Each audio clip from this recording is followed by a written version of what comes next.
stands center stage, holding a pencil and a small white booklet, apprehensive. We hear wind noises. She squints. She examines the world around her. Pepper enters. You're standing on a hill in the middle of the desert.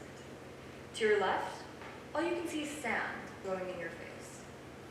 There may be a hint of green in the distance, but it's too windy to be sure. And to your right, you hear something. A hissing noise. It could be nothing more than a trick of the wind, but it also may be a deadly viper, eager for human flesh. Your compass says this way's north, to the oasis. Do you go where the water is certain, but you'll have to encounter dangers first? Or stay on the safe side, and pray you'll find something? Cat puts a hand to her throat. Which way do you go? Cat turns to her right. Pepper hisses and she recoils as if she's been bit. Ow! The viper bites you. You can feel yourself getting woozy. In your pack are 3 vials of varying shapes and sizes. Which is the antidote? Which do you pick? The green one? Pepper minds handing Cat the green one. Cat minds opening it and drinking it quickly. You feel the pain subside. You're safe for now. Do you keep going or pray someone will find you? Cat keeps walking, determinedly. Another gust of wind blows and she falls to the ground. No, shit. I pray someone will find me. I pray someone will find me. Cat opens the booklet and writes in it, still on the floor. As she does, the wind subsides. Pepper exits. Ace enters as Cat fills out the last question. Are you ready? Almost. Cat goes to the laundry bin in her bedroom. She picks up a sweatshirt, smells it, then puts it back. She picks up a sweater, smells it, puts it back. Finally, she finds an acceptable one and puts it on. When was the last time you did laundry? No comment. Do I have weirdness? Ace gives her a look. Ace? No, you look fine. Normal. Normal. Ace sees the zine. What were you reading? Nothing. Ace picks up the booklet. Cat grabs at it, but Ace holds it high. Sunday Scaries, I'll say. Give it back, Ace. He gives it What back. is this? It's a zine. Right, but what is it? Like, that thing looked like some sort of personality quiz?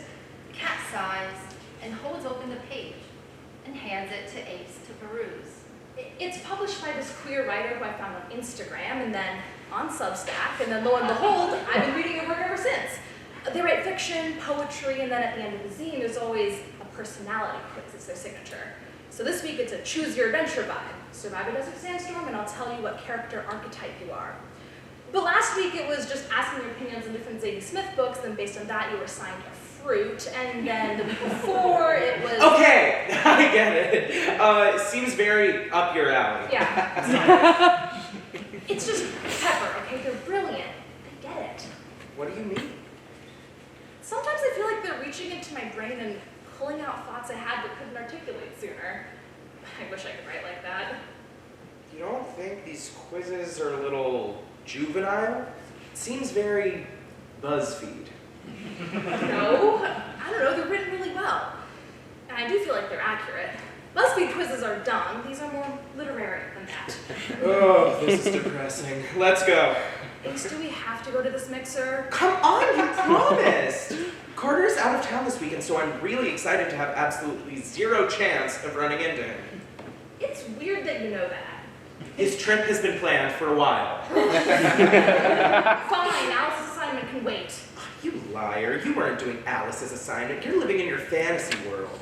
Come on, don't you want to meet someone who exists outside of this? I was going to do it eventually, but fine. Cat starts to follow him off stage and stops. He looks at her. I'm nervous. Don't be. But I am. What if... What if what? I just feel like I'm gonna mess this up and be weird. I don't know, never mind. It's stupid. Cat, it's just one mixer. You'll be fine. Come on. The two of them exit. Cat still decidedly reluctant.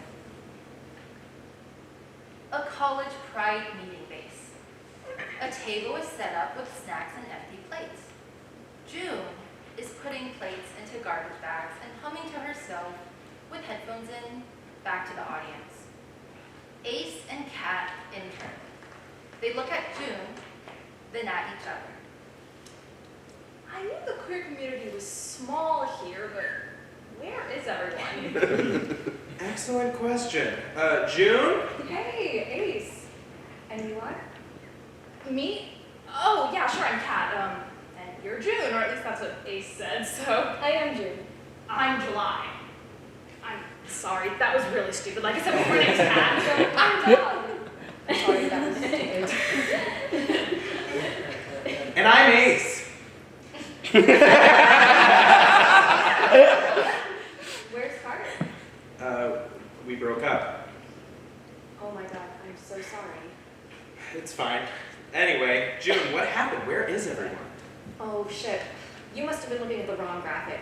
See, we posted something else for the event before, but we had to move it to 6 instead of 8 because the Native American Student Alliance is about to grab this space. So, we missed it? Yeah, but don't worry, we have a kickback every first Thursday of the month. There will always be more snacks and music. I wanted Kat to meet some of the folks here. She's new to the queer community. Well, Ace wanted to meet some folks too. Plus, I'm not new to the queer community, I'm new to the community here at King's College. Kat's a bit of a hermit. I'm not. When was the last time you hung out with someone who wasn't me? Alice doesn't count. Who's Alice? She's a PhD candidate in the English department, and also one of our favorite professors/TAs. Ace and I had writing hysteria with her freshman year, which is where we got to know her. Writing hysteria? It was one of the Writing 101 classes. We read the yellow wallpaper and Sylvia Plath and shit.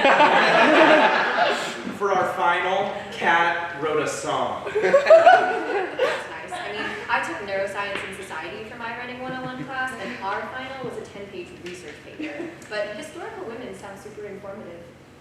Anyways, I'm not a hermit. Ace is exaggerating. Talk about hysterical women. I've been meaning to come for a while now. I saw that you guys do movie screenings, but I'm a cheerleader is one of my favorites. I'm a homosexual! I'm a homosexual! Isn't RuPaul in that? As a straight man! It's so silly. Anyway, I'm really sorry that you missed it. You're always welcome. It's really nice to see a new face around here every once in a while. Yeah, sure. Yeah, sure. So nobody else is coming? Yeah, I'm sorry. You can have some leftover pizza, but NASA will be here any minute, so... We should probably head out. Got it. It was really nice to meet you, Kat. It was nice to meet you too, June. Kat starts to go off stage, while June puts her headphones back in. Ace comes up to Kat. You're unbelievable. What? You're unbelievable. Go get her number right now. No! Really?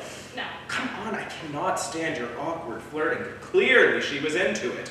So just stop being a useless sapphic and go. Ace nudges her forward, and Kat finds herself awkwardly standing beside June. She clears her throat. June takes out her headphones and looks at her. Kat turns around, only to find that Ace has exited. Hi. Hey. I wanted to know if you'd like to give me your phone number. Yeah, sure. No, so I can text you about gay stuff. Give me your number. Kat does, and June types her number in. I'm free Tuesdays and Fridays. Okay. June grabs a garbage bag and starts taking it off stage. She turns around. I'll text you. You better. June exits. Kat freaks out. Ace! Kat sits at a table, waiting for Alice to finish a meeting. She holds another booklet of a different color. Kat opens the booklet, and Pepper enters. Which one of your fears will be your downfall? The fear that your past will hold on to you and prevent you from experiencing life to the fullest?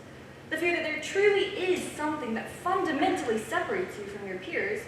The fear that... It's like you're reading my mind. Alice enters from the opposite side. Hi, sorry I'm late. The fear that your art is shit and your parents were right. Pepper exits, and Kat is jolted out of her thoughts and out of the zine. No worries. So, you want to go over what we talked about in the class you missed on Monday? By the way, you feeling better? Yes, much better. Thanks, Antolini. I wish you guys would stop calling me that. It's so good, though. But if I'm Mr. Antolini, the infamous English teacher, you do realize I bet you Holden Caulfield, correct? Ew, no, that's for sure Ace. He's so far into that brooding, horny, repressed teen vibe, he's buying more eyeliner as we speak. Is he okay? It's been hard for him, I think, but he doesn't want to admit it.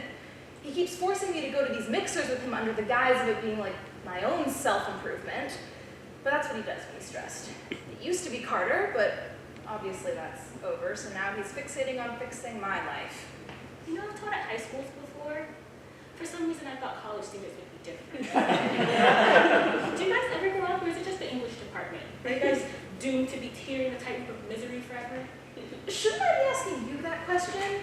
Alice Anthony, candidate for a PhD in English? Touche. A little misery is better for the writing process anyways. Not in my experience.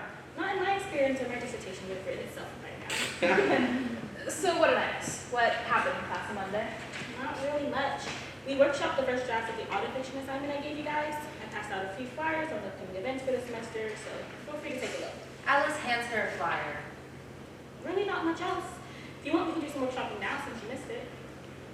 Yeah, the autofiction assignment about that. You need an extension. I'm sorry, I went home this weekend and my mother was It's just... fine, Kat. It really was a family emergency. I believe you. Kat looks over the flyer. Otherwise, there's not really much else I think I need to go over with you. Wait. The Fine Artworks Conference of Aspiring Young Writers? Are you kidding? Nope, we're going the second week of April. The English department is hosting a booth. You're lying. Well, who's going to be reading? Some faculty, including yours truly, and we're picking one lucky student. Really? How are you choosing the student? We publicized it in a bunch of classes. Submissions are open to anyone, and I'm going to review them with the board and faculty. Wow, why didn't you lead with that? I just didn't want to put any undue pressure on you. What do you mean? I don't know, with the competition, I don't want you to get your hopes up. Wait, are you counting me out already? Of course not. Then what? You're not very good at deadlines, Kat. You submitted one of last semester's finals 2 weeks into winter break, and the department accepted it because, well, I was going through something. of course, Kat, I understand. I really, really do. This is just one of those things we can't make exceptions for. I mean, this is an amazing opportunity. I can get it together and write, but if you think you can get your submission in on time. I can. I mean, this is an amazing opportunity. I can totally get it together and write something before then. Okay, if you're sure, I am sure. well then I look forward to reading it. So the deadline is... Last Friday of February. We'll let out to the winter early March, depending on how many submissions we get. Okay, great. It's not that much time. I know. I'll get writing. I actually have a few ideas already. Maybe we could look at them together. Alice checks her watch. Okay, but I've only got a few minutes, then I have to start prepping this lesson. Well, I kind of got inspired by this writer whose zine I read. Oh, you mentioned this one, Paprika. Pepper. I was close. Anyway, there's a quiz there about this sort of desert, fantasy desert world, and when I finished the quiz, the result I got was damsel in distress. So I'm trying to think of something that would fit into this world. I want to write kind of like a high-stakes romance. Romance. Yeah, Why romance? because, I don't know, why not? It just seems a little out of your wheelhouse. You write drama. You write slice of life. You do it great. Now look at yourself about families. I'm just tired of writing stuff like that. It's depressing. I want to write something that feels inspiring, like a world that I would actually want to live in. Okay, let's do it then. But make an outline, okay? Then we can go over it. I'll see you next week. She packs up her stuff, somewhat reluctantly. Bye, Tolini. Alice shakes her head. The library. Kat and Ace enter together and sit down at a table. Kat pulls the English department flyer out of her pocket. So why did nobody tell me about this? The Fine Artworks Conference? I figured you knew about it. Well, yeah, of course I knew about it. We went together last year, but I didn't realize they were having a student read this year. Are you going to submit? Of course, are you? Yeah, maybe. I guess I have to. It's a great opportunity. What are you writing about? Jesus, I don't know. Probably like, Oh, Carter. been writing a lot about him recently. I didn't realize that you still thought about him. Well, now you do. Ace, he sucks. He dumped you on your birthday. God, don't remind me, I know.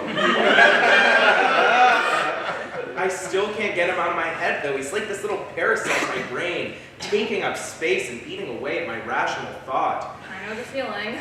So I write about him. What do you write? Sometimes I write about when we were together, how good it felt. Sometimes I write about us now. I write imaginary scenarios about, About? this is dumb. Nothing you say to me could ever be dumb. About him apologizing. Telling me all the things that I wish he would have said back then. And then you get back together and live happily ever after, and he does everything the way you want him to do it. See, you get it.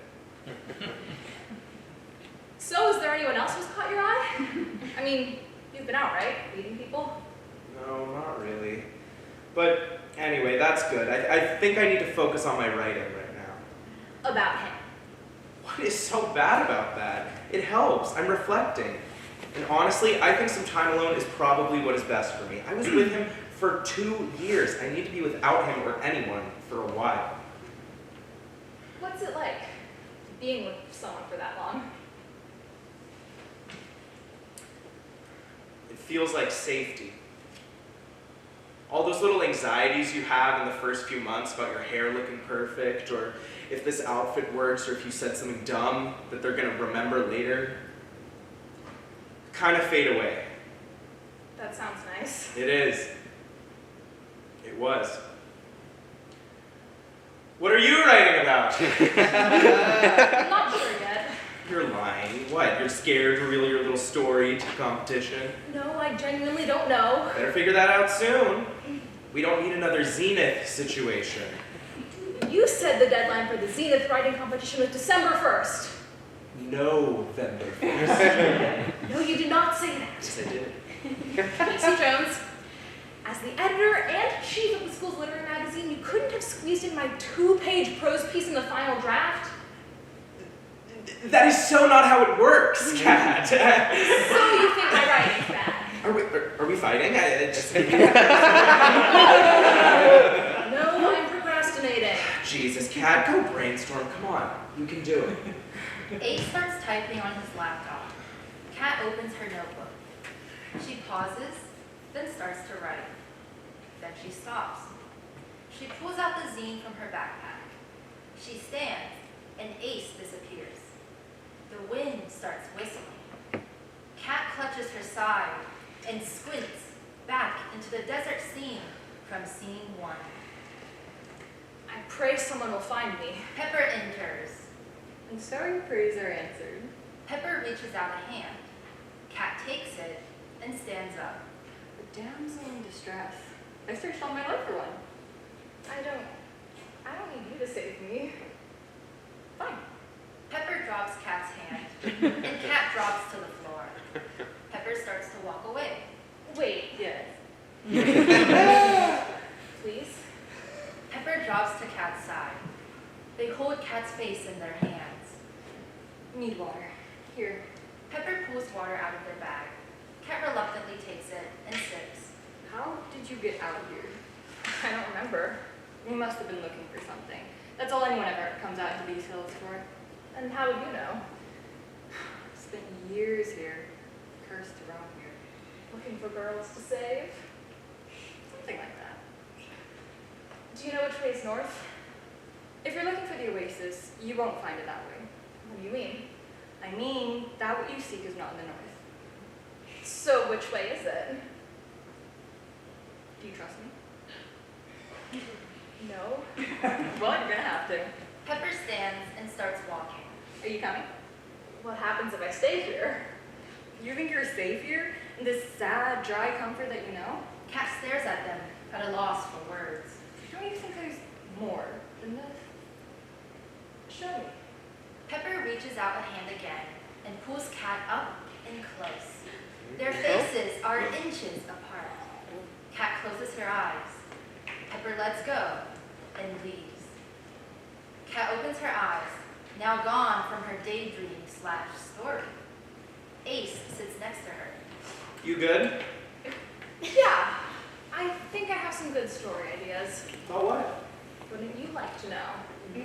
She jots down something in her notebook while Ace rolls his eyes. A table, which Kat and Alice sit at. Alice has Kat's journal in her hands.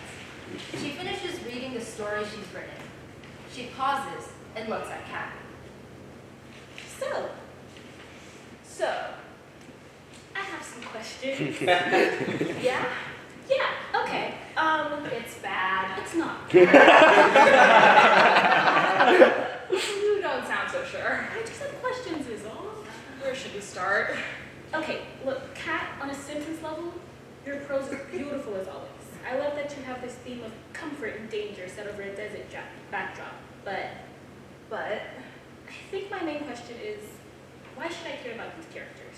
Why should I care about this relationship? It seems like a pretty classic fairy tale trope, and I guess I'm just not seeing anything new or special about them. Well, I was trying to use the fairy tale trope with queer characters to subvert what we think of these traditional relationships. So, the prince character is non-binary, and this damsel in distress is a queer woman. I'm just trying to explore how that changes the narrative. So how does that change the narrative? Because right now as a reader, I'm seeing a pretty classic story play out, and I know how I feel about it. I think it plays into stereotypes that I've seen forever, regardless of the gender identities of these characters. What's different about these characters? What do they want that's different from Cinderella, or Snow White, or Princess Fiona, and why should I care about their relationship? Because they're their own people? Why does anyone care about anyone they read about? Well, they won't if you don't make them. Think of all the great characters you love. It's because you identify with them. Do you identify with these characters? Yes, Well, why should we? because, I don't know. I also don't really get what was up with the whole Viper thing. That's, I guess I don't know. Look, you don't have to answer everything now, but if you're going to work in this genre where everything is fantastical and already a bit overdone, you're going to need more from your characters. You need to think about what they want and why they want it. Why is a damsel attracted to the prince? What makes them different? I guess I have an idea in my head, but it's hard to explain. Try. Okay, so the princess, or damsel, is attracted to them because they understand her. She feels them look through her, look beyond what she lets the world see and at who she really is. And she's resistant to that, which the prince knows is just a defense mechanism, so they chase her. and Okay, got it. I just don't believe they have that special of a connection from what I'm seeing. It doesn't seem like there's a lot of familiarity, I guess, or chemistry between them. Try to think of ways you can develop that in the next round. Right. Yeah, okay. I'll take that into account, thanks. Hey, why don't you workshop this with Ace, since he's in class? Might be nice to get a fresh pair of eyes on it, and he always has great ideas. Yeah, of course. Ace has got great ideas. He's a great writer. He is. I hate letting Ace read my writing. How's that? Ace has opinions on everything in my life already, from how I dress, who my friends are, who I'm dating or not dating. I hate letting him have to say my writing, too. I get that. Friends aren't always the people you want to workshop stuff with. How about someone else in the class? Can I just show it to you? I can, Kat, but I'm not going to be around whenever you need me this semester. You know what my dissertation is right thinking about? I just think you could benefit from having someone else to share this with. Okay, I get it. I'm sorry I'm so time-consuming. You got a great start here, Kat. You're getting there. Kat leaves, unsuccessfully trying to contain her frustration. Kat sits at a dining hall table with a tray of food in front of her. Her notebook is open next to her. It's just constructive criticism, right? I just need to figure out what makes this work. Pepper enters and sits beside Kat. You need some help with that? Yeah. How to make the story different? The story's not different. We fulfill the same roles in it as every hero or heroine. We fight. We struggle. We persevere. Right, that's what Alice said. What's different is us. We are what will make this story what it needs to be. Apparently, no one wants to hear a story about us. Alice doesn't identify with it. You don't have to take everyone's feedback. We have chemistry, right? Because I get you and you get me. You don't demand explanations on what's going on in my head. You don't ask me to prove that I'm someone people can identify with. Pepper takes her hand. I got you, Kat. I know. Chemistry doesn't begin to cover. They stare at each other. Then, from the opposite side, June enters holding a tray. Oh, hey. Kat closes the notebook, and Pepper leaves. Do you mind if I sit here? Please do. So, where have you been? What? I haven't seen you since you and Ace were late to our pride mixer. Thought you were planning on coming out to more stuff. Oh. No, it's totally fine. I was just hoping to see you around. You were? Yeah, I was. Here I am. So, are you writing something? I am. Actually, that's kind of why I haven't been out and about. I'm working on this thing. It's sort of for a competition in the English department. Can I read it? No. Sorry. It's bad. Well, I actually just got out of a meeting with my professor who just told me how bad it was, so no. At least not till it's good. Plus, I usually don't go around sharing my writing with people I'm not super close with. I guess we'll just have to get closer then. So, tell me more about you then. Okay. My name's June Wyatt. I'm a junior, biology major. A fun fact about me is that I was a previous C-section baby. Oh, yeah, what was wrong with you? My heart was growing outside of my chest. Seriously? Deadass. It's a rare condition called ectopia cordis. The heart isn't properly covered by the breastbone. They had to operate on me. So you're 1 in a million. 1 in 5 million, actually. Less with the surgery survival rate. But you're here. Yep, now 20 years and thousands of dollars in medical debt later. Really put my parents through the ringer. No way. Wait, there's even a medical paper out there with my name on it. Really? What, you don't believe me? Maybe not. You got a scar to prove it? Oh, well, now you're just trying to see my tits. That's who you would be. But it would be okay if you weren't. The Seattle Medical Journal did actually publish a paper about it. It was one of the first successful ones performed. That's pretty sick. It's formative. Obviously, I don't remember any of it, but hearing the stories from my parents, it all sounds so insane. I met the doctor who performed the surgery when I was like 10. He was so excited to see me all grown up. When you save a newborn like that, you're giving them their whole life. It's what I want to do when I get out of here. Dr. June Wyatt. One day. That's a nice ring to it. I'm glad you think so. And you? What are your big dreams after college? Oh, I can't even figure out what my plans are for breakfast tomorrow. I definitely don't have them for after college. I didn't say plans, I said dreams. What's the difference? Hello? Did you hear that whole backstory?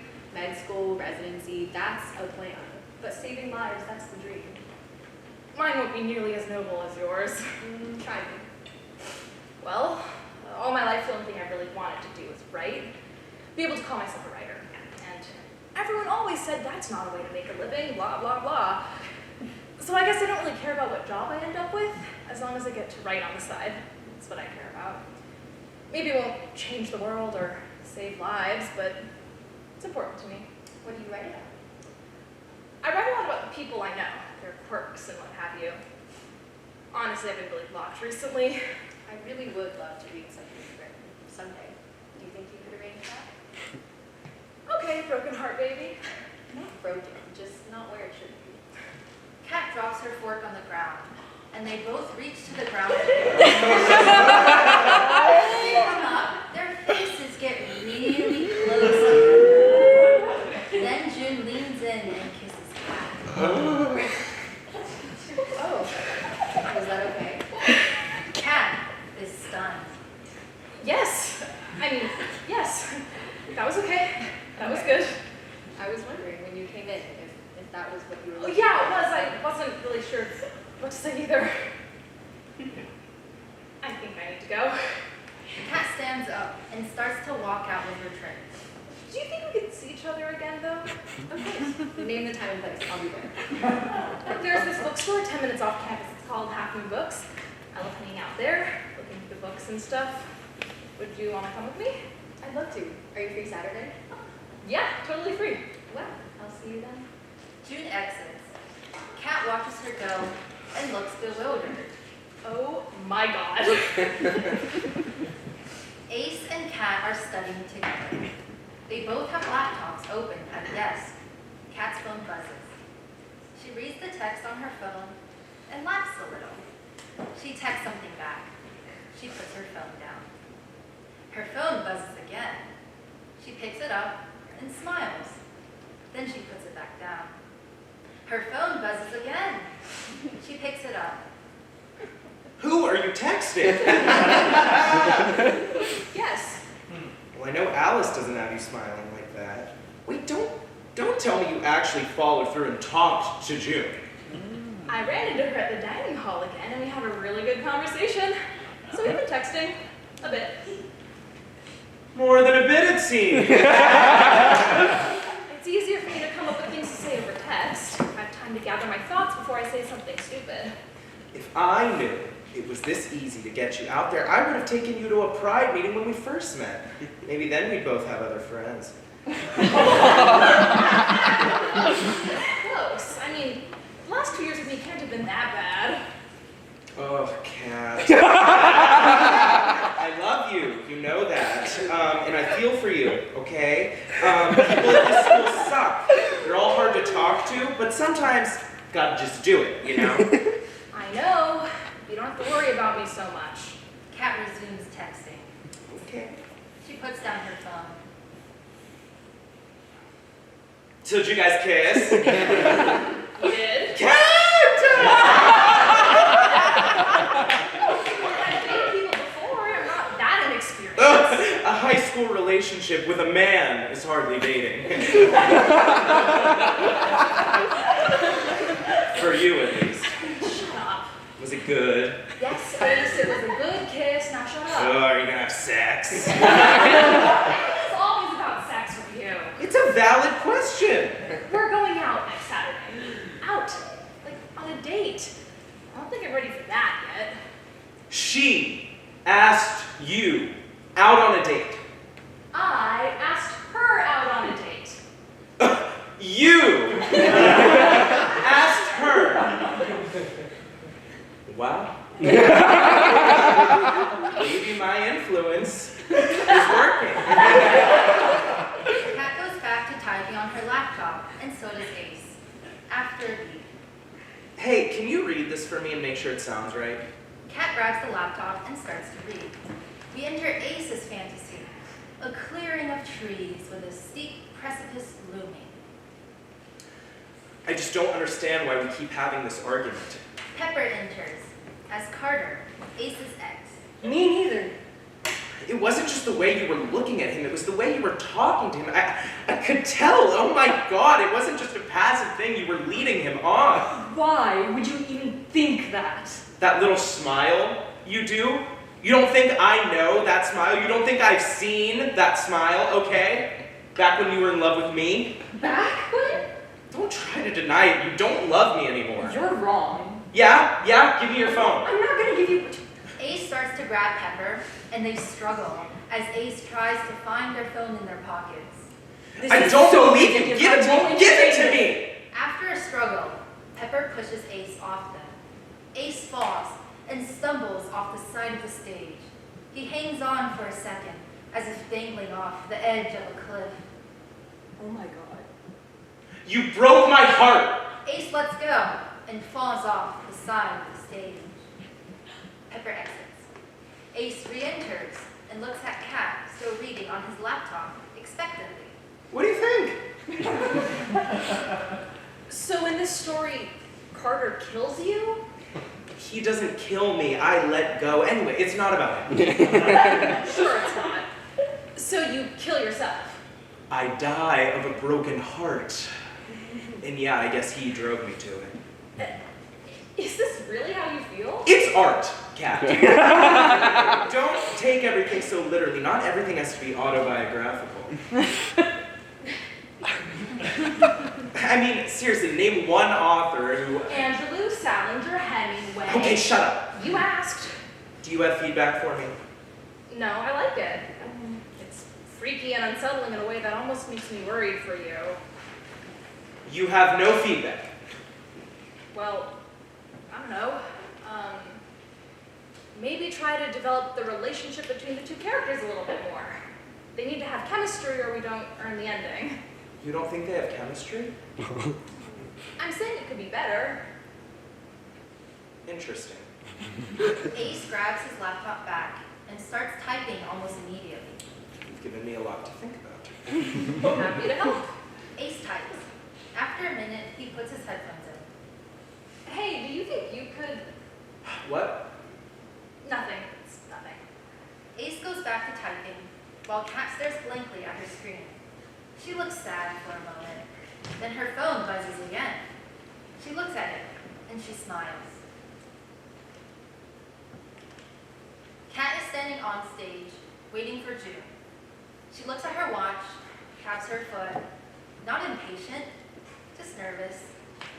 After a beat, June enters. Kat. Hi, June. June gives her a hug. As they pull out, June lets her hand linger on Kat's cheek and looks at her for a moment longer than lets go. Are you ready? All ready. The two of them enter a bookstore. The sign reads, Half Moon Books, not your mother's bookshop. So, what kind of stuff do you like to read? I read a little bit of everything, I'd say. Sorry, that's a dumb answer. No, it's not. I just, it was really unspecific. But I've been really into poetry lately. Any specific poets? Yeah. Sorry, I've just forgotten like every poet I've ever read. I'm sorry, hold on. It's okay, relax. Are you nervous? No, I feel super great and confident actually. Yeah, I'm nervous. Okay. Would it help if you knew that I was nervous too? Yes, it does, actually. Okay. Well, there you go. It's okay. Take your time. Kat looks at the bookshelf and picks one out. Ah, here we go. Gemma Garcia. Ooh, who's that?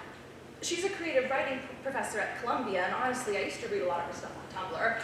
But she kind of blew up after her undergrad, and she just published her second collection of poetry. June holds the book and reads the title. Portrait of a Family Tree. What kind of stuff does she write about? She writes a lot about experiences of womanhood. She's first gen, so she writes a lot about her immigrant family, and a lot about her mother. Those are probably my favorite ones. It's about a kind of fraught relationship. How so? Oh, how mothers are. Kat opens the book and flips through the pages.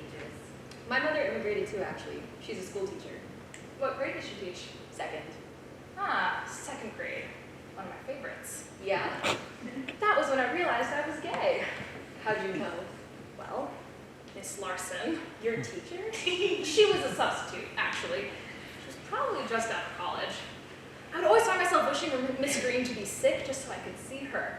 She wore all these flannels and had a kind of lesbian haircut. And I was always staring at her hands. I remember I was just kind of fascinated by her hands. Yep, that'll do it. How did you know? Okay. Where do I start? Well, I was a super unathletic kid, and I think all of that hard stuff really scared my mom. So once I got to middle school, I put on some weight, and she wanted me to have some sort of physical exercise thing to do after school to keep me healthy, But I hated sports. Hated. But my best friend Sasha, she did ballet. So when it came down to it, I said I would do that instead of track or basketball. So Sasha had a stay-at-home mom, and she would pick us up from school. My mom was grading and doing whatever it is that second grade teachers do. And we would always have an hour and a half to kill. So we'd go over to Sasha's, she lived by the studio, and we would talk. We'd do our homework, we'd have apple slices. I'd feed her the apple slices. You had game even back then. I sure did. Anyway, one day after ballet class, I had dinner with her family. And we were still hanging out afterwards, and it started snowing. Snow? Well, we used to have snow all the time back then. And of course, now the planet's warming. But I begged my mom to let me stay over, because school was canceled. And she said yes. I wonder if she would have, if she knew this was going to be my gay awakening. At this point, I didn't know any better. I was pretty ambivalent about boys and girls. I loved Sasha, though. That night when we were cuddling in bed, as we did, she leaned in, and I leaned in, and we kissed. Wow. It was my first kiss. Sasha knew that. We sort of smiled at each other, and everything made sense. No, not everything, but that made sense to me. What happened then? Did your mom find out? Did her mom find out? No, well, not until I told her later. Sasha moved away for high school, but we would make out every time we were alone until she left. People at my school could kind of tell, I think. But it wasn't the sort of thing you really got to lead over. We were each other's only friends, and we minded our own business. You told your mom? I came out to her in 9th grade once Sasha moved away. It took her a minute to warm up to the idea, and by a minute, I mean years. She's not crazy religious or anything, just confused. She doesn't want my life to be hard.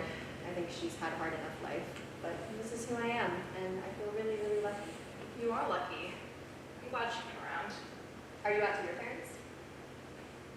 Yeah, How did you tell them? it's kind of a sad story. I don't really. You probably don't want to hear it. Oh, I'm sorry. No, seriously, it's fine. I'm fine. Kat opens the book again and flips through the pages absent-mindedly, so she has something to do. June sits on the ground, up against the bookshelf. Why don't you read me a poem? Okay, what do you want? Something happy? Something depressing? I mean, really, she's got it all. How about something romantic? Okay. Found one. Okay, it's called Wish You Were Here. If you were here, you'd be wringing lake water out of my hair and braiding it with lace and flowers. You'd be laying me down on Cebu sand, stroking one lip, making my heart ring out. If you were here, you'd be striking, singing. You'd be cooking in the sun, an egg off your brilliant burnt skin. Softness sand and seawater salty. You'd be dazzled, sizzled, perfect and warm against me. If you were here, but you're not, I'll wish for you, write for you. What? You're as great of a reader as I'm sure you are a writer. That was very romantic. Guess I'm in my element. Sure are. June takes the book from Kat, brushing her hands, which Kat reacts to. She examines it. Are there any other poems you really like in here? Oh, yeah, sure. Hypersomniac, Peace Treaty, Vengeance. June takes out a pencil and starts marking her book. What are you doing? It's okay. I'm gonna buy it. You are? Yeah, sure. I've got to see what all the fuss is about. Oh. Well, you still shouldn't market it. I mean, that's a hardcover. You're one of those Puritans about marking up books. Well, I wouldn't say Puritan. I just think there's something sacred about... Sacred? Oh, come on. You are so one of those people who won't even dog-ear their pages. Dog ear? You've got to be kidding me. I don't have bookmarks, okay? I don't think this is going to work out. Yeah, I mean, you're pretty and smart, but I don't think I can be with someone who has no respect for the physical page. Well, I don't think I can be with an English major who doesn't annotate. It's got to be an English major. I annotate my books, and I'm a STEM girly. Exactly. What would you know? You're right, actually. What does this say? I'm just a dumb biology major who can't read. It says you are totally nailing this date. Oh, really? Yeah. Well, you're liking me. Come on. Let me get to you. No, I got it, Kat. June tries to grab it out of her hands, but Kat runs off before she can.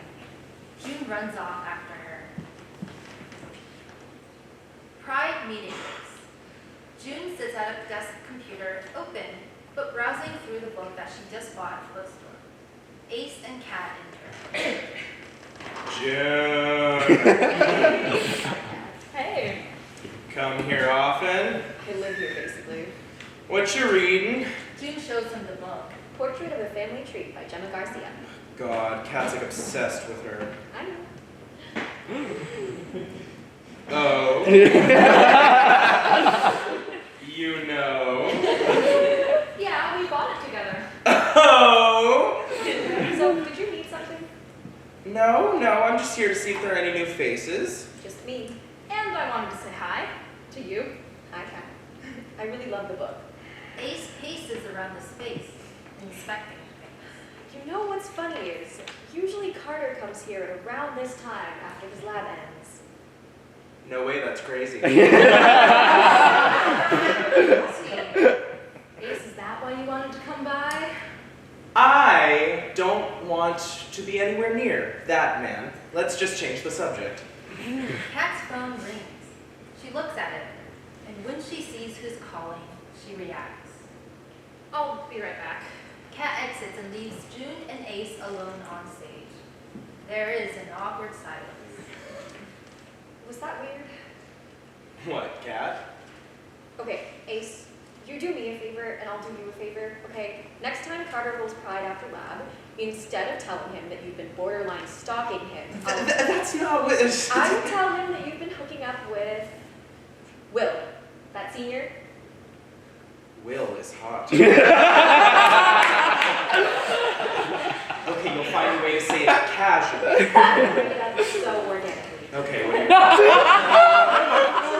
I need advice from Kat. How was your date? It was good. Did she say it was good?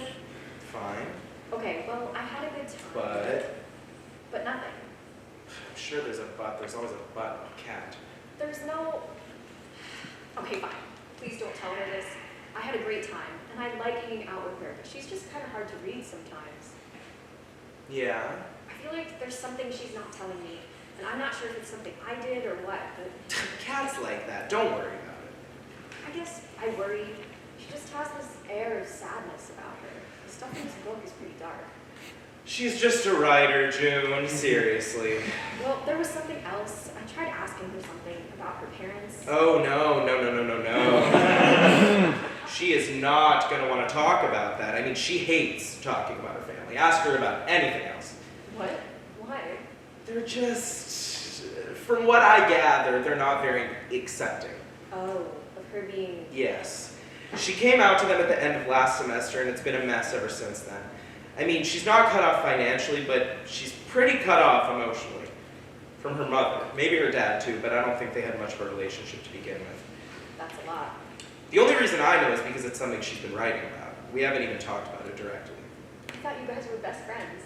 We are best friends. I get her, and she gets me. Okay, but how do I get her? You lesbians. You went on one date. You need to know her life story. No, but I'd like to eventually be able to talk about the hard stuff without feeling like I gave her a gun and asked her to shoot a puppy. When we first became friends, we were workshop partners in our Writing 101 class. She was so anxious, like more than she is now, if you can believe that. So I did a lot of the talking about the assignments, and then eventually about myself, my family, my love life, my dreams, whatever. I did that. I told stories about myself. So keep doing it. You have to be persistent with Kat. Once she realizes that you're just another imperfect person too, you'll get more from her. And clearly, she already really likes you, so you're well on your way. Do you really think that'll work? Apparently, I'm the Kat expert. Well, thanks, Ace. You're welcome. And you know, I think I heard that Will Lopez said you were the best sex of his life.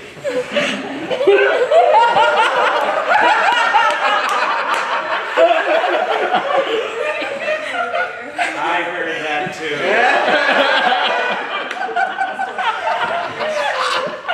I won't. Don't worry, June. We're all on the same team. Now, where is Kat? Kat enters, downstage of Ace and June. Hi, Mom. Thanks for calling. I was trying to reach you earlier. No, I'm sure I totally get it. Yeah, school's going super well. Alice's workshop has been so good for my... Alice? Yeah, she's my writing professor. No, I've told you about her before, I'm sure. No, she's a TA, kind of. She's getting her PhD. No, I mean, I don't know, Mom. Why would you ask me that? Ace is fine. No, he's not with his girlfriend anymore. No, Mom, we are just friends. Seriously. Seriously. No, I'm not seeing anyone. Can we talk about something else? How's work? Oh, sure, no worries. I'm free whenever, so call me whenever. Kat sighs and puts her phone back in her pocket. She takes a moment to compose herself, then re-enters the pride meeting face. Hey. Hey, stranger. What's up, Kat? What's that? It's not important. Come on, we should leave before Carter gets here. Oh, well, you don't have to go, do you? Yeah, let me leave the two you lovebirds alone. I have some work to do, actually. I'm sorry. Can we hang later? Of course. Kat turns around to go. June looks at Ace, and Ace shrugs. Ace? Yeah, let's go. Remember our deal, Will? The two of them exit. Some time has passed. June and Kat enter, carrying a picnic blanket and a basket and holding hands. June spreads out the blanket, and Kat sits down, and they both begin unpacking the food. So, how was your week then? Kat, focused on unpacking the food, does not acknowledge this question at first. Kat. Sorry, what did you say? How has your week been? It's been good. How's yours? Oh, you know, the same. Class and lab, and class and lab, and work and sleep. And now a cute date. Hot date.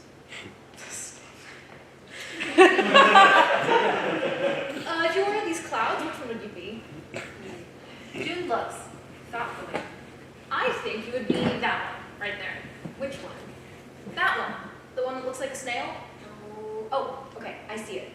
You would be that one for sure. The dick?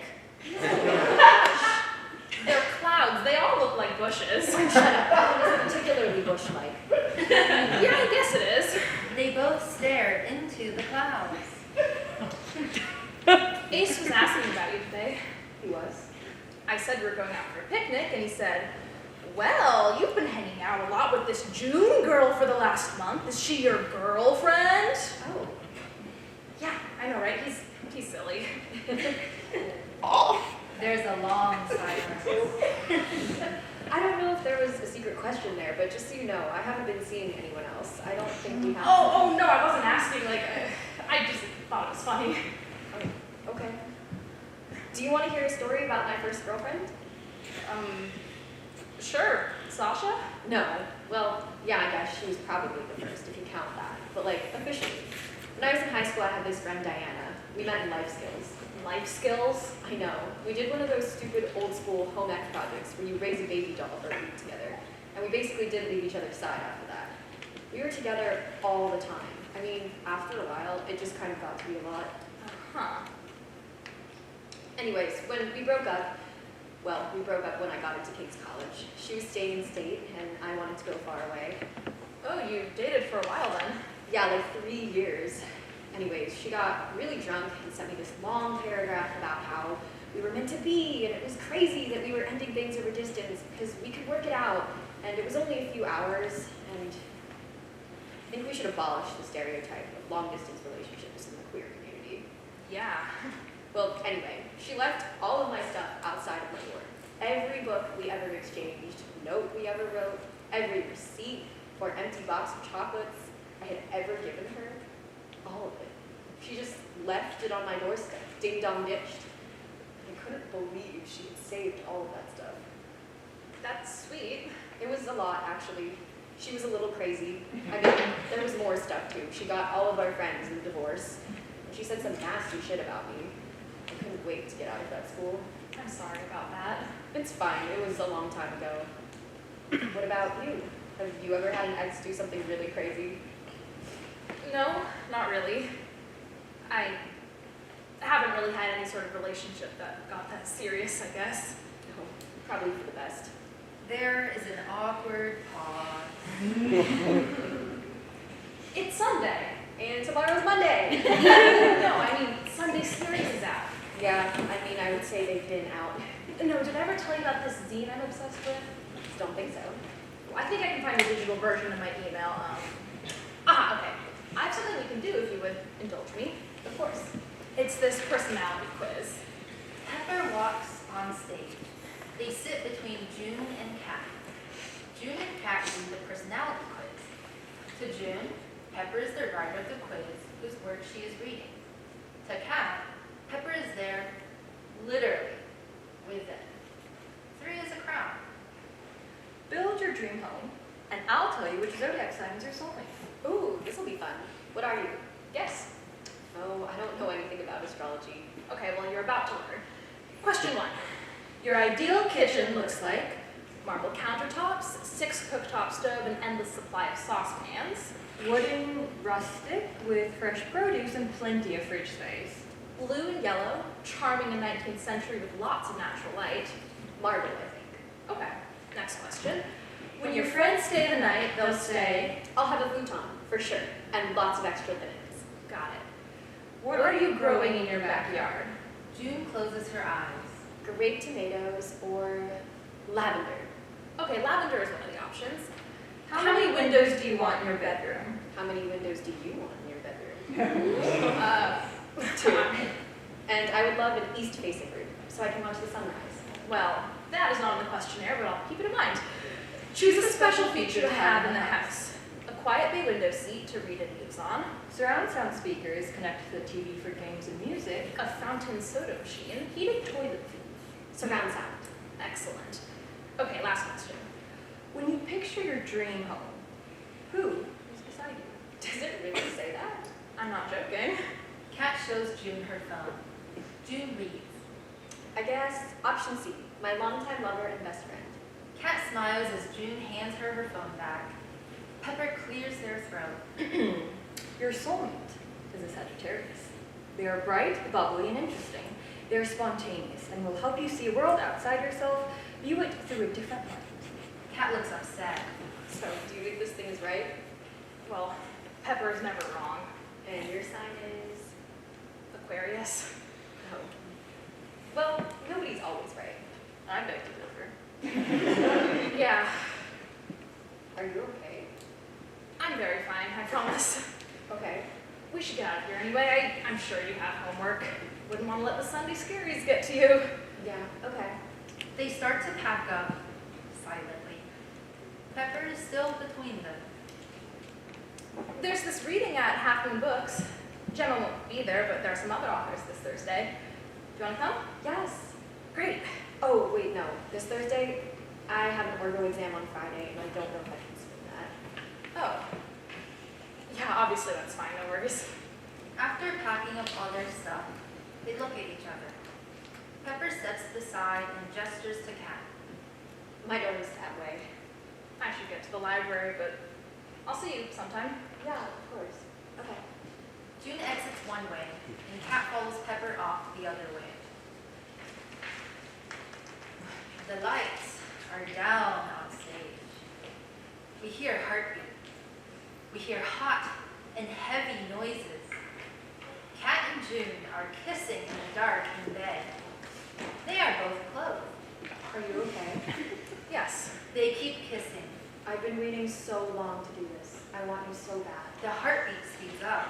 I can hear your heartbeat. It just does this sometimes. The heartbeat slows down. Okay. They kiss some more. I need What, baby? I need to tell you something. The heartbeat rapidly increases again. Baby, I think it's getting worse. June touches Kat, and Kat squeals. We need to go to the hospital.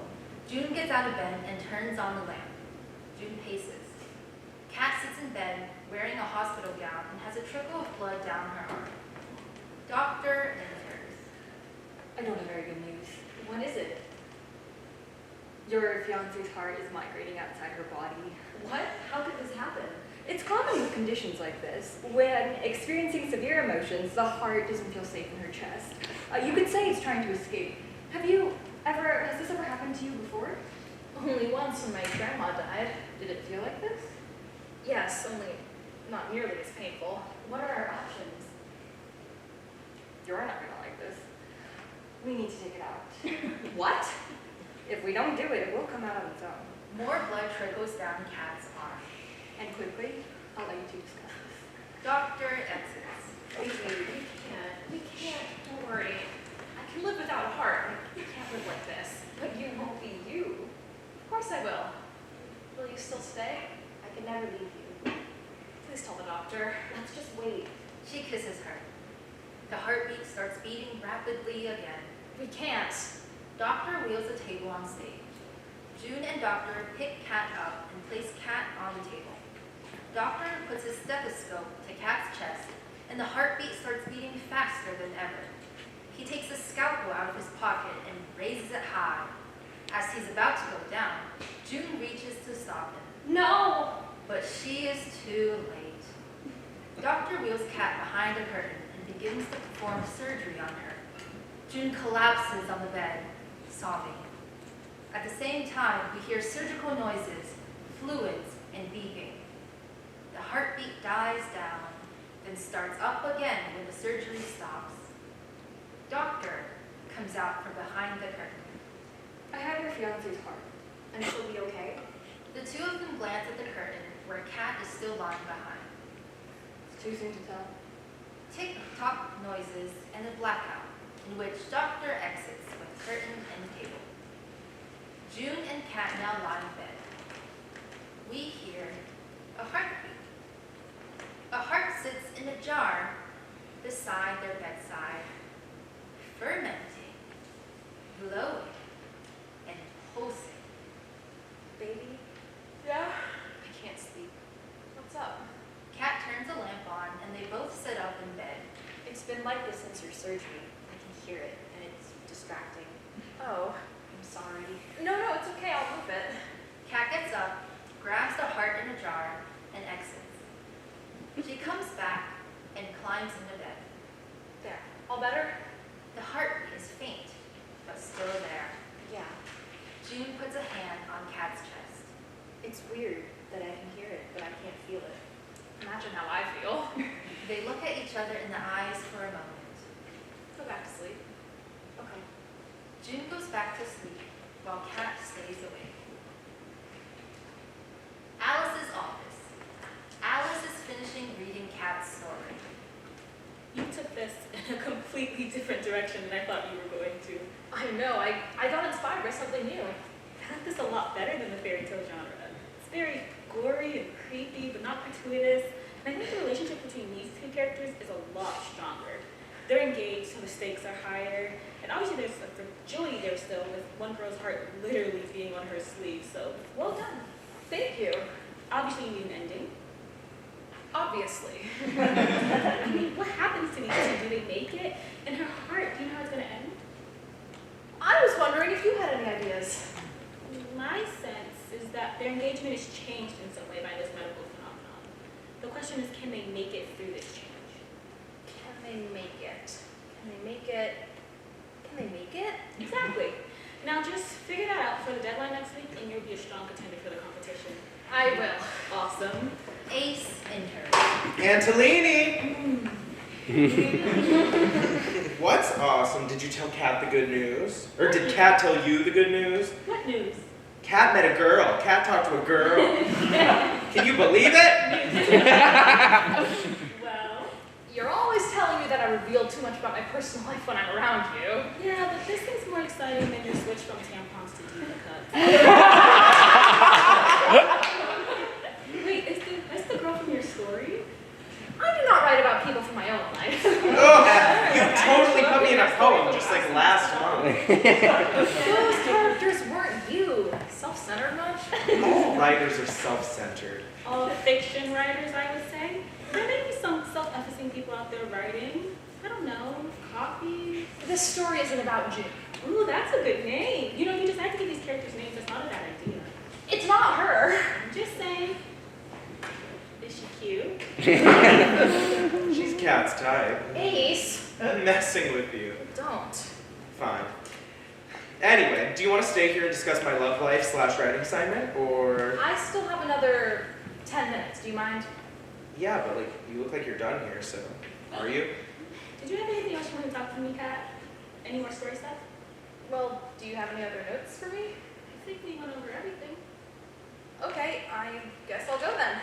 Actually, if you want to stay here, you can just read my story if you want. I've been meaning to ask for your thoughts. Ace sits down and pulls 2 copies out of his bag and gives one to Alice and one to Kat. You sure had that ready. Well, I needed a few copies for workshopping. Kat and Alice each look at the short story that Ace has handed them. This is what you brought in last week. Well, I revised it, actually.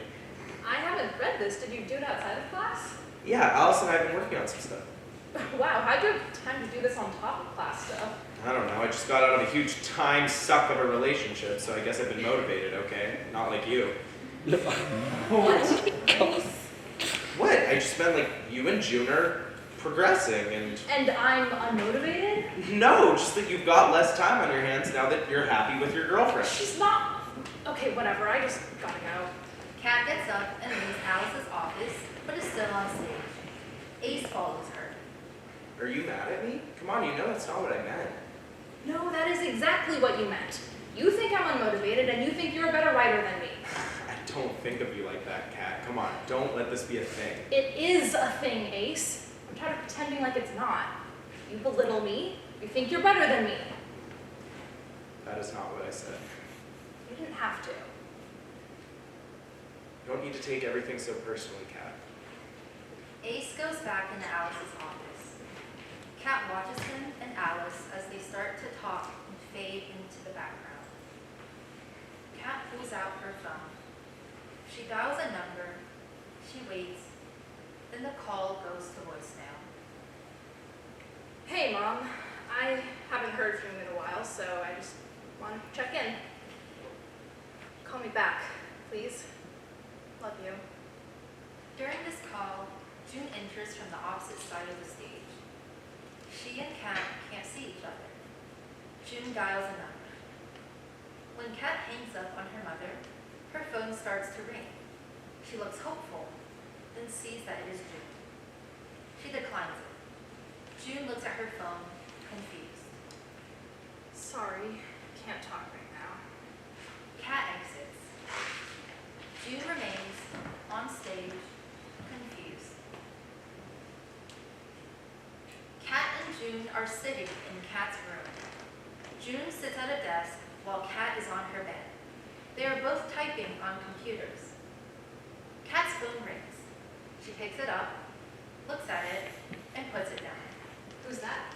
Ace. You don't want to pick up? No, not really. He's gonna think you're ignoring him. I am. You missed my calls a lot last week. Were you ignoring me too? Oh, God, no, of course not. Kat keeps typing. You almost done? Not really. What are you working on? It's this assignment for my gender studies class. 8 pages on gendered Spanish colonialism using some of the text from the first half of the class. And how far are you in? I'm at 3.5 pages. I'm not even sure of the argument I'm making. When is it due? Technically last week.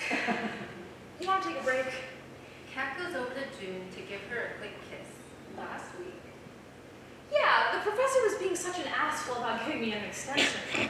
Isn't that ridiculous? He's graded half the stuff we've handed in anyway already. Well, why did you need the extension?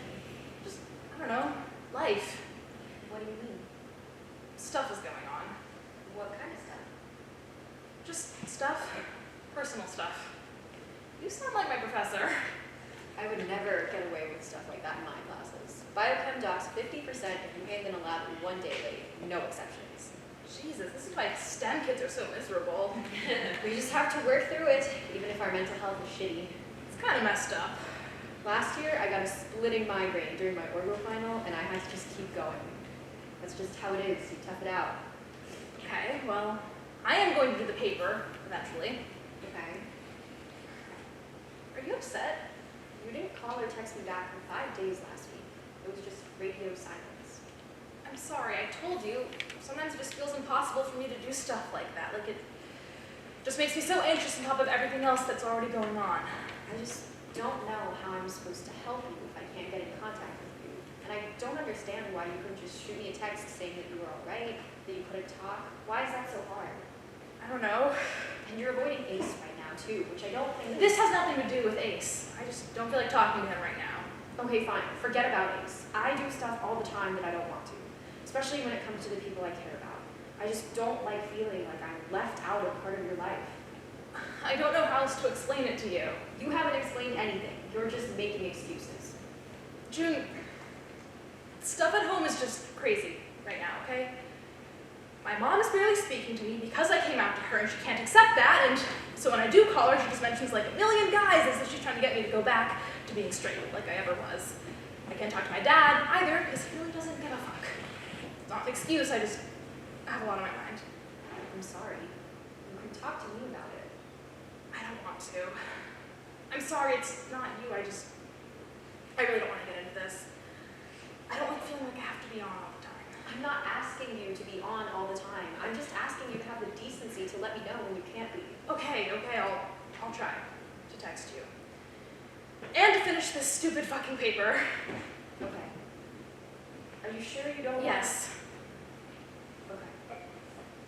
Kat picks up her laptop and keeps working. June reluctantly goes back to her own work, sneaking a glance at Kat, who is engrossed. The tension is palpable. Eventually, June puts her headphones in. Pepper enters and sits down next to Kat. June cannot see Pepper. They start massaging her back. Kat tenses, then loosens up and lets herself fall into them. Get it. When it's not modeled for you, communication is impossible. You shouldn't be judged for not getting it right all the time. Yeah, I don't even know anymore. She's not like me, you know. What? Pepper nods to June, and they both look at her, still engrossed in a paper or laptop. She is a good person. She's an amazing person, actually. You know she's not the kind of person for you. She isn't going to get the kind of things we struggle with. She's not going to be able to understand you. Pepper pulls a booklet out of their back pocket and hands it over. What's this? Read it. I think it'll give you some clarity. It's a Sunday Scaries personality quiz. Are you ready for a relationship? Pepper stands up and walks next to June. Kat looks between the two of them. Pepper exits. Kat stares at the booklet, then at June. June realizes that Kat is looking at her and takes her headphones out. What? Nothing. June puts her headphones back in and goes back to doing work, while Kat opens the booklet and starts to write. Kat sits outside of Alice's office. She looks anxious, like she's waiting for something. Alice enters with a piece of paper. Hi. Hi, Kat. Did you want to come inside? That's okay. Is that? Yeah. It's not me, is it? Alice sits next to Kat. Your story was great, Kat. Really, it was the best I've seen you do for as long as I've known you, But it wasn't enough. this doesn't mean that your quality of writing and your structure and your ideas weren't good. They were. You just wrote with someone else. Right. I have some notes. Do you want them? Sure. Alice puts up the piece of paper, announcing that Ace has won the competition and will be reading at the conference. She then exits. Kat reads the paper. Oh, fuck you, Ace. June enters. Hi. I thought I might find you here. What are you doing here? I was worried about you. You've been ignoring me for the last week. Did I do something wrong? Alice comes back on stage with an annotated copy of Kat's work. Hi, sorry, is this a bad time? No, it's fine. I mean, yes, I can't really talk about this right now. I need to meet with Alice. No, actually, that's okay. You two go. I have another meeting, Kat. We can talk about this another time. Alice exits quickly. What happened, Kat? She rejected my story for the conference. Okay, I'm really sorry about that, but that's not what I meant. What happened here between us? Because one moment you were implying that you wanted me to be your girlfriend, and the next you were bailing on plans and not responding to any of my texts. It just doesn't make sense to me. I wasn't implying that I wanted you to be my girlfriend. I was just saying Oh, that. well, okay. So I was wrong about what was going on here?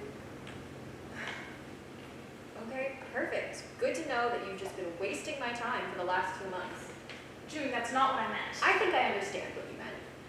You wanted to just fuck around and flirt and talk with no intention of ever having it be more than that.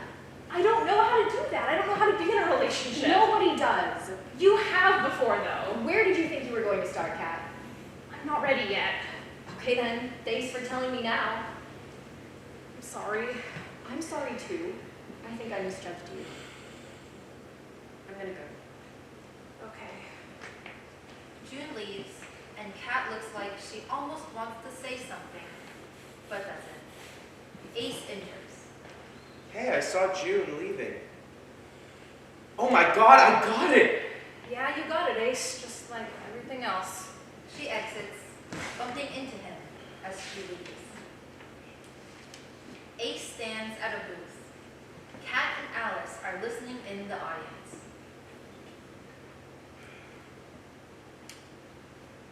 In the dim glow of the sun, behind our blinds, I watched the rise and fall of his chest.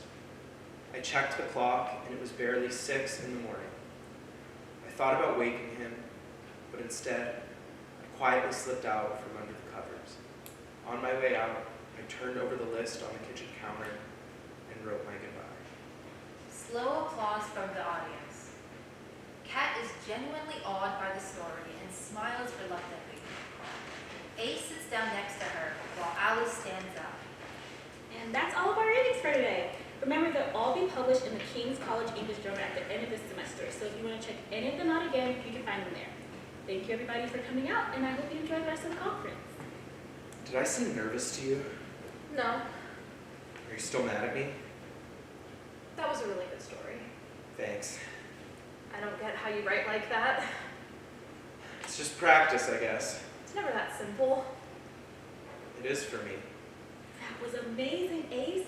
There are some editors here from EM. Entropy Magazine? Yeah, did you want to come over and talk to them? Yes. Oh, you meant, yeah, go. Sorry. No, it's fine, go. She obviously meant you. You're great, Ace. Just go. Ace exits. You can check out some of the other booths. Their readings go on until 4. She takes out a piece of paper and writes something on it. Here's the schedule. And start the ones I think you might like. Thanks. Kat puts the paper in her pocket without looking at it. Alice starts to leave, then pauses. Try to make the most of it, okay? Talk to people. You never know what you might hear or who you might discover. Inspiration is everywhere here. For sure. Maybe in the parking lot later. Yeah, see ya. Alice exits. Kat sits back down. Pepper enters wearing glasses. What are you doing here? Do I know you? You're Pepper. I read your zine. Oh, okay. Pepper starts to set up for their reading. Are you reading today? I mean, do you have a booth or? Yeah, I'm the next speaker. I have to get ready, sorry. Kat looks stunned. She pulls out the piece of paper from her pocket. She sheepishly watches Pepper from the crowd. Pepper stands on stage in front of a crowd, including Kat, holding a notebook. The piece I'm about to read is called Long Way From Home. Thank you for listening. The lights start to dim. We see Pepper in a single spotlight. We hear futuristic and whooshing noises like an explosion, whereas if Pepper is hurtling through time and space. 5th star to the right and straight on till morning. 1, 2, 3, 4, 5. The futuristic noises stop. Pepper looks around. The lights get brighter, and we find ourselves in an eerie outer space. Welcome to the moon. They move around the stage, exploring the space as if looking for something. I'm looking for something. Well, someone. But I don't know if I'll find them here. Moonwalker enters with a shovel. Moonwalker starts to dig up moon rocks. Hi. Are you lost? I don't think so. 5th star, yeah, that's us. You aren't with the Skylord, are you? Skylord? You can probably call them landlords, but, well, up here. I'm not with the Skylord. So what are you doing here? I'm looking for some ones. Jill and Derek? I just figured with you. I don't know who you're talking about, boy. Oh. Someone's used to live here, maybe. But that was years ago, different Skylord. Those your folks or something? How long have you lived here? Couple light years, don't know, doesn't matter. Guess it doesn't. You must be a long way from home. How'd you come all this way to find me? We haven't spoken in a while. They never called. Service isn't great up here. They could have called.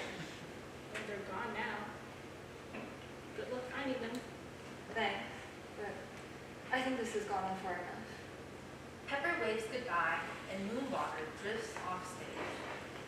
Pepper rips up the pieces of paper which go floating upwards into the galaxy. The lights change, and we leave the world of Pepper's story. Kat stands to the side as people clap. She is entranced and clearly moved. What do I say? Fuck. Pepper starts to leave, but Kat approaches. Excuse me? Yes? Hi. Hello? My name is Kat. Hi, Kat. I just wanted to say that was really beautiful. I think you're an amazing writer. Thank you. I read your zine. I said that before, sorry, but I read Sunday Scaries and it's just like my favorite thing ever. I look forward to it every week. Your personality quizzes especially, I just find them to be great. You really understand people like me, people like us, I guess. People like us? I mean, writers, queer writers, outside of the box thinkers. So you're a writer. Yeah, I am. Anything good? Sure, I mean, I guess I think so. Right? Ready? Coming. They start to exit. Taylor? Yes? I thought your name was... Look, Pepper is a pen name, okay? Do you have any more questions? Because I really have to go. No. I mean, yes, what inspired that story you read? My shitty parents. Yeah, I get that. Wait, Pulling the zine out of her bag, a little embarrassed. would you sign this for me? Pepper takes the zine, scoffs a little, and signs it as quickly as possible, hands it back to her, and exits. Thank you. Kat looks at the signature, then back off to where Pepper exited. She looks confused. Ace enters from the opposite side. Ace. Oh, so we're talking now? I'm sorry, Ace. I am happy for you, I swear, but I think I just met Pepper, Pepper? the zine writer. Oh, your zine. Hey, shit, oh my god, they've got some big names here, huh? You seem weird, what happened? Nothing happened. Nothing? That wasn't what I expected. Were they an asshole? Kinda? Not really, I don't know. But I guess I always thought if we met in real life, they would be more interested in me. Interested? In what I had to say, in my thoughts, who I was. Why would you think that? Because Never meet your heroes, right? I guess so. Come on, let's go find Alice. Ace starts to leave. Kat doesn't follow. Kat? Kat reluctantly follows. Kat's dorm room. Kat is lying in bed with an open notebook beside her. The room is a mess. Her phone rings and she shuts it off. After a second, she opens her phone and plays a voice message. Hey Kat, missed you in class today. I sent you the notes. Look, do you want me to come over or something? We can watch a movie, take a personality quiz? I just miss you, that's all. I've been meaning to... Kat turns off the voicemail. Pepper enters. They look at each other for a second. You're a fucking idiot. You know that? Kat doesn't say anything. Can you do anything properly? You aren't writing, you aren't eating, you aren't going to class. Do you think that sitting around here and sulking is going to help? Kat looks at them. How did you ever think that there could be a you and me? Why would I love someone like you? Why would you? You don't know me, I don't know you. I don't know you. You can go now. Pepper looks like they are about to say something, but ultimately exits.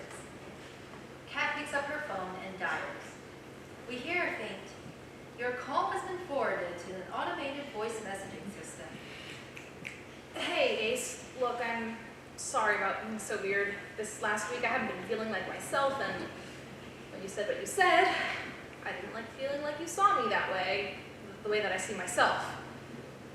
Call me back. I miss you. After a moment, Fantasy June enters and sits on her bed. Kat?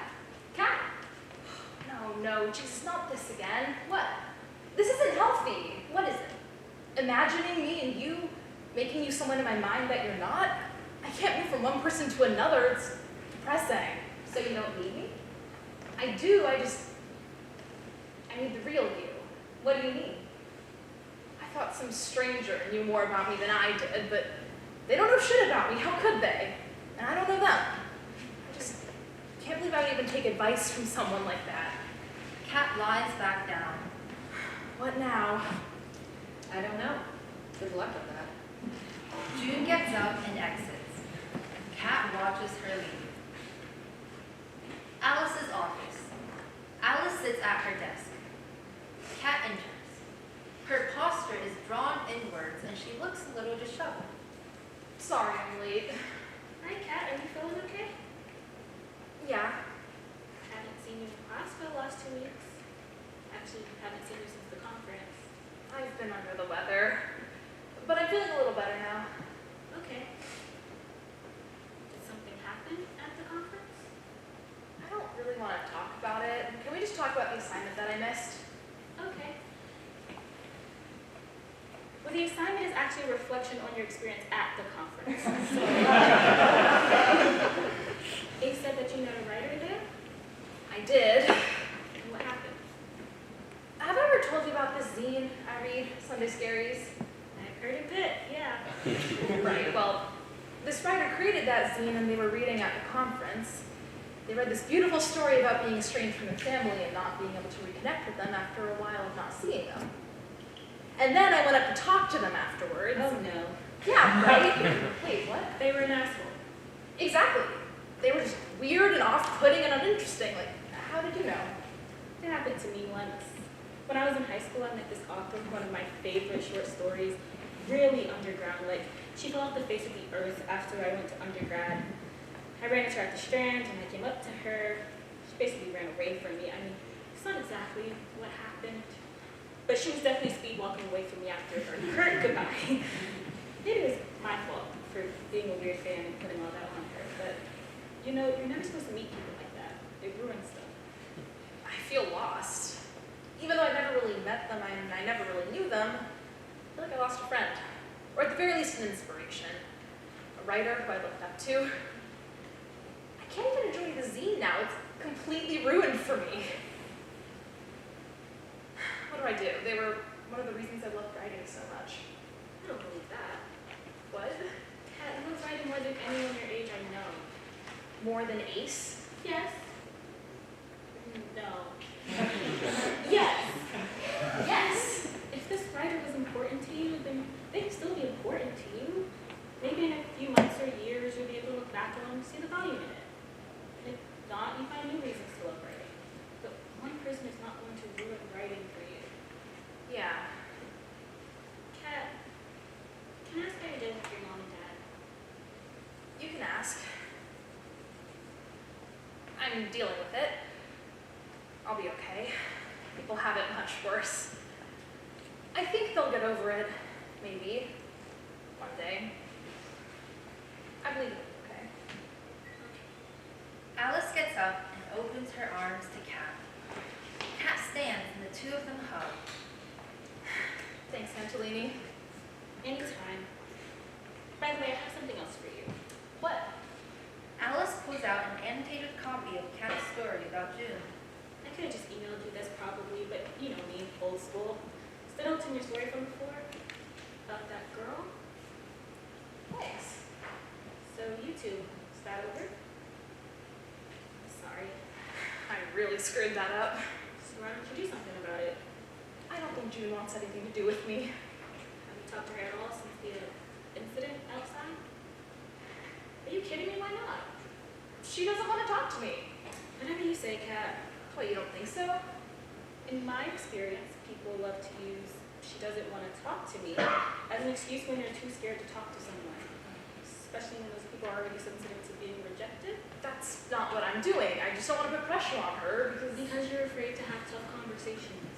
Because you're afraid she's going to say something you're not ready to hear.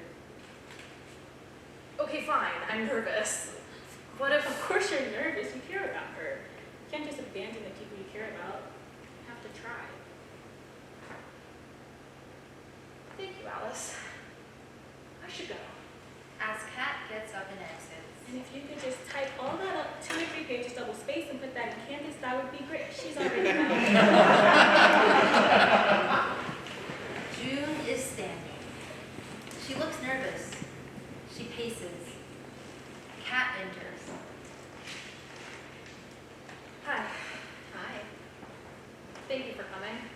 Thank you for texting me. I appreciate it. I So wanted what to did say you that say? You first. I read the story that you sent me. I'm really glad that you felt like sharing it with me. Good. I think I have a few questions, though. Okay. Do you see me as emotional, as weak in some way? No. Oh my god. Because no. just because I was born with a heart defect doesn't mean you can just turn it into some metaphor about my fragility or something. I mean, you can. It's sort of a super cool plot device. Wait. You're not the character of the heart defect. What? Wait, okay, now I'm really confused. You said in your text that this story was how you felt about us. I did. Okay, Kat, seriously, I'm a bio major. I don't have time to read between the lines on this. It's me. I'm the one with the heart thing. Huh? I like you so much, I don't even know how to contain it sometimes. I feel like it's beating my heart out of my chest. I feel like you can hear it and just feel how desperate I am to be around you all the time. What? I feel like I'm too much, so I hide it. And I've been doing it all my life, really, not just with you. Kat, you really like me? Then you have to show me. I'm not going to do this whole back and forth thing, and I don't like playing games. I like you too. Is this too much? Maybe? I don't know. I can see a future with you, Kat. But I think you need to figure out what you want first. I think you're right. And not in those stupid personality quizzes you're always taking. Oh God, don't worry, I'm done with those. Really? Really. Good. What are your plans for the summer? I'm going home. Probably gonna get a job somewhere and write a lot. You? Working in a lab here, and I reached out to some local surgeons in the area. One of the top neonatal surgeons actually works at a hospital 45 minutes away, and I might get to shadow her sometime. That's awesome. So, good luck with finals. Good luck with writing. June waits a moment, then hugs her. I'll see you in the fall. See you. They both start to leave the same way. Oh, I'm are you going going to to the bus Subway? stop. You go, I actually need to do something. Okay. Bye, Kat. June exits. Kat sits down and pulls out her notebook. She starts writing.